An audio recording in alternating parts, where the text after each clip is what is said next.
Novidades sempre deixam as pessoas assim preocupadas. Tudo que tira da zona de conforto é visto como algo negativo. E nas artes também é assim.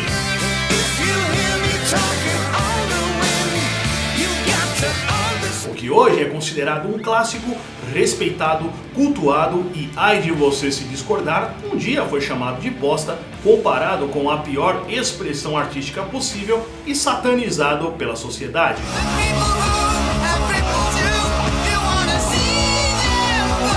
Engraçado ver as pessoas odiando o novo e perseguindo aquilo que se predispõe a sair dos padrões. No rock e no metal isso beira a loucura, porque ambos são a contracultura em si. Quer dizer, os dois sempre andaram contra a maré do que era esteticamente aceitável. E ver um bando de idiotas tentando padronizar algo que nasceu da quebra de padrões é muito boçal.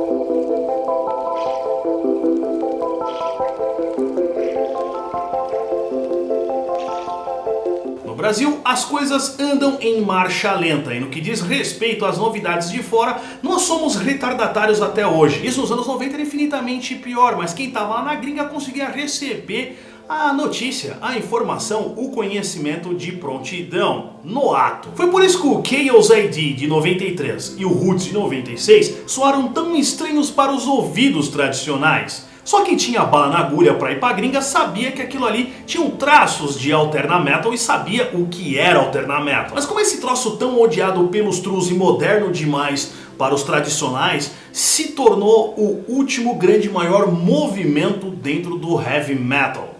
É isso que a gente vai saber agora.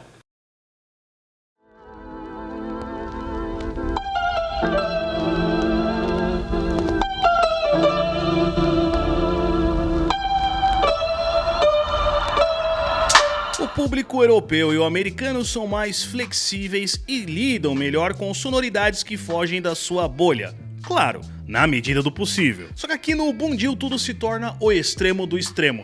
E duas culturas que são extremamente semelhantes se degladiavam ali no São Bento e nos outros rincões do Brasil por volta dos anos 80 e 90. Tô falando da cultura hip hop e dos headbangers. The cops are not coming. What's up? You punks crazy or something, man? Chill out, man. We're just looking for some citizens. Em 93 sai um filme chamado Judgment Night, e junto com ele a sua curiosa soundtrack, que juntava esses dois mundos incompatíveis na terra da bunda de fora, o rap e o heavy metal.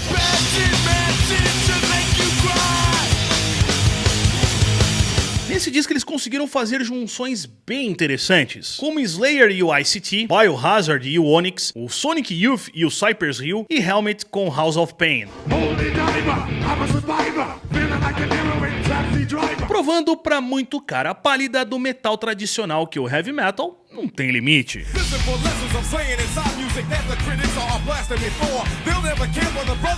Um ano antes, o Anthrax já havia quebrado esse paradigma e gravou com o Public Enemy.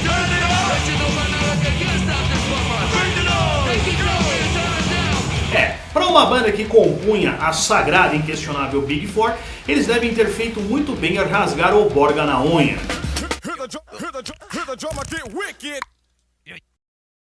Mas antes dessas parcerias, um outro gênero surgiu lá nos anos 80, que misturava esses vocais mais rap com uma cozinha toda quebrada e guitarras criativas, o funk metal.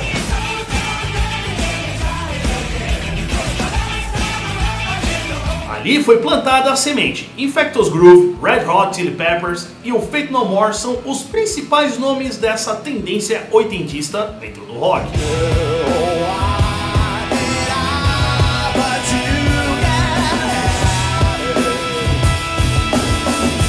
Até o LAPD, que mais tarde se tornaria Korn com a entrada do Head do Jonathan Davis, se aventurou nesse gênero.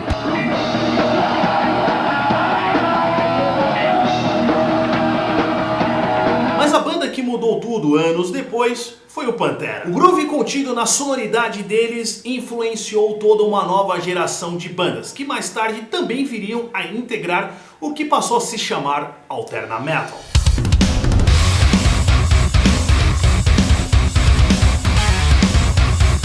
Mas 2 anos depois do Cowboys from Hell e sua revolução no metal, Mike Patton dá sua identidade ao Faith No More e muda os rumos da banda com o Angel Dust.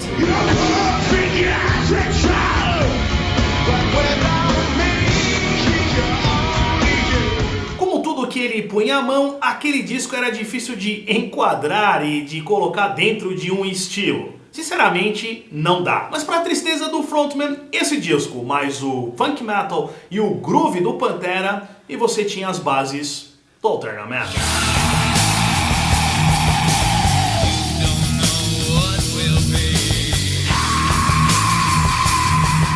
Jonathan Davis tocava no Sex Art. Quando o LAPD se fragmentou, ele e o Brian se juntaram à banda. Mas o que muitos talvez não saibam é que o Sex Art é o Korn em toda a sua concepção intelectual.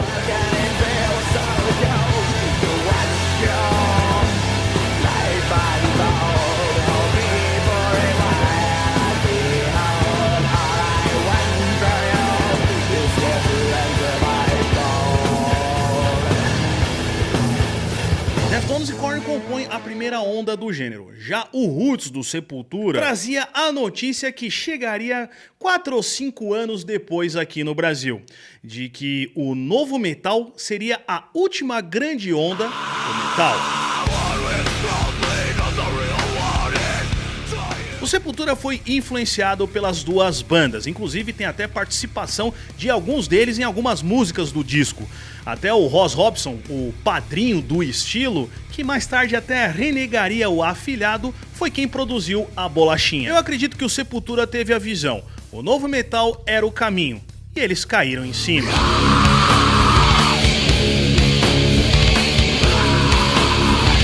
Roots popularizou o que outrora foi chamado de macumba metal, na falta do que chamar. Mas viramos para os anos 2000 e o Brasil recebeu um enxame de bandas do gênero, engajadas pela influência da MTV.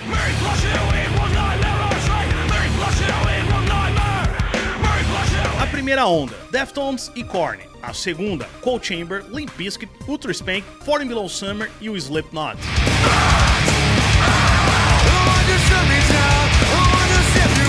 Daí pra frente, outras bandas foram entubadas e promovidas pela curadoria do Ozzfest e lançadas no mercado fonográfico, que explorou fudidamente o que eles chamavam agora de New Metal.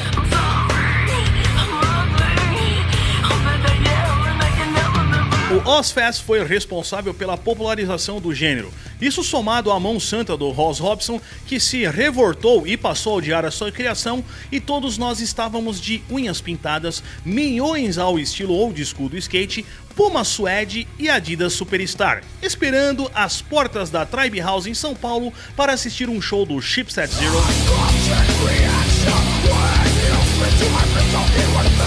EDC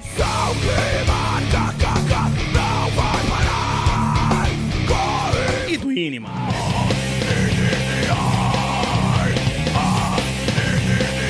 O underground paulista pegava fogo e bandas eram criadas aos montes, todas elas influenciadas pelo novo metal. Então a tentativa de tornar o gênero mais comercial e popular entre a molecada aconteceu com o Linkin Park e o primeiro disco do Evanescence, mas não pegou entre a gente. Isso hypou mais com a molecada de 95 em diante. E até o Metallica e o Slayer deram uma certa flertadinha ali com um novo estilo que dominou o mercado fonográfico de forma brutal.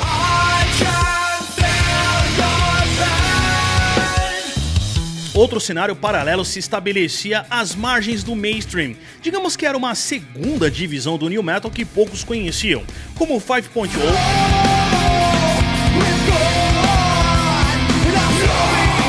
o Earth 219,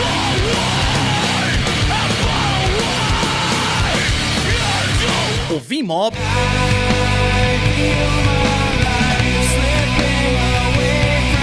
e o Mahalá, por exemplo.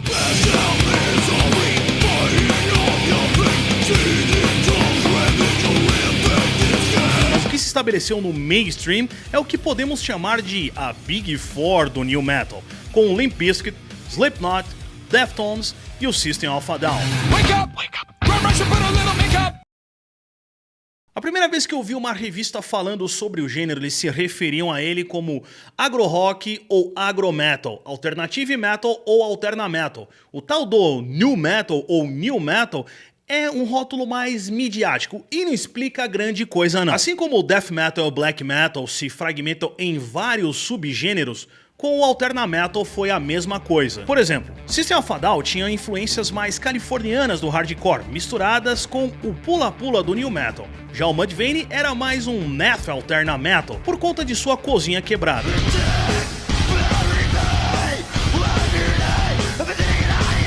Já o Slipknot se encaixava melhor no termo alterna metal com seu primeiro disco, e no Iowa já pendiam para um lado mais extremo do gênero.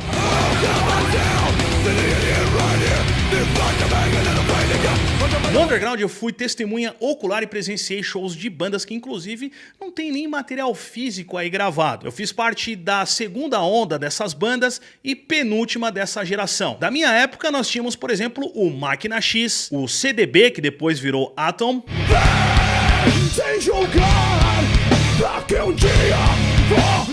os Screams of Hate hoje que estão totalmente mudados,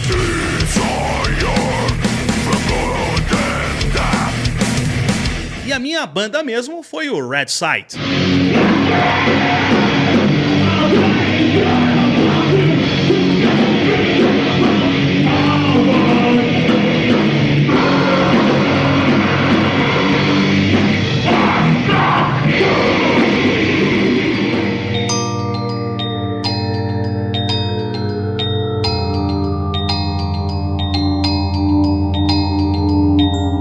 Como tudo que é bom dura pouco, em 2005 o New Metal já começava a dar seus suspiros finais e a debandada do público underground para o rápido e efêmero cenário de bandas de metalcore stray edge ou não.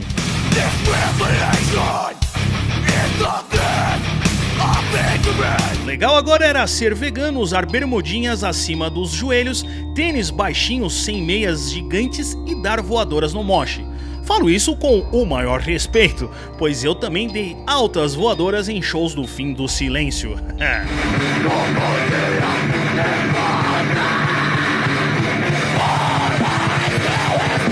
O New Metal acaba pelo seguinte fato: assim como o glam e o grunge, ele também era o modismo. Desde o glam, o rock e o metal vive dessas ondas e pouquíssimas coisas conseguiram se estabilizar, se estabelecer no cenário depois de 3, 4 ou 5 discos. É bem comum você achar dentro do alterna metal bandas como 5.0 que gravaram um disco só e depois sumiram. No geral, desde o funk metal, elementos do thrash metal, do grunge, da música eletrônica, do rap e o groove do Pantera influenciaram diretamente a sonoridade do new metal. Embora uma onda, uma moda, os caras conseguiram revelar e trazer ao mundo grandes músicos, inclusive grandes bandas que até hoje estão ativas, mesmo que o senso criativo delas esteja dando sinais de desgaste.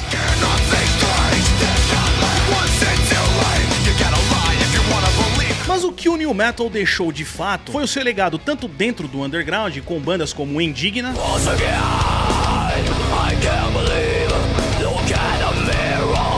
e o Inhasa,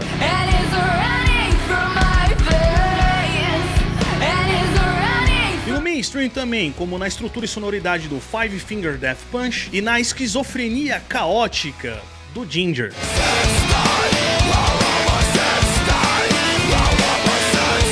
Mesmo não tendo um cenário efervescente como na época da Tribe House, do Cerveja Azul e do Hangar 110, os traços desse estilo estão enraizados no mainstream e no underground. Isso é fato.